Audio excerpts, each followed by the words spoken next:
আপনাদের মনে প্রশ্ন থাকবে, আসলে লিকুইডিটি কি? লিকুইডিটি হচ্ছে, সহজ ভাষায় বলি, লিকুইডিটি মানে হলো টাকা বা অর্ডার। বড় বড় ব্যাংক যখন 1000 কোটি টাকার বাই অর্ডার দিতে চায়, তখন তাদের 1000 কোটি টাকার সেল অর্ডার প্রয়োজন হয়।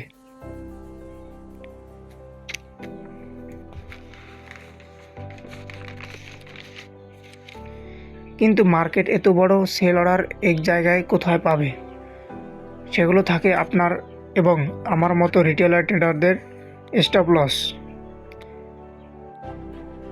এর ভেতরের কারণ। বাই অর্ডারের স্টপ লস মানেই হলো সেল অর্ডার। তাই ব্যাংকগুলো আগে আপনার এসএল হিট করে তাদের বড় অর্ডারগুলো পূরণ করে নেয়। আর এটাই হচ্ছে লিকুইডিটি। লিকুইডিটি মানেই হচ্ছে আপনার স্টপ লস।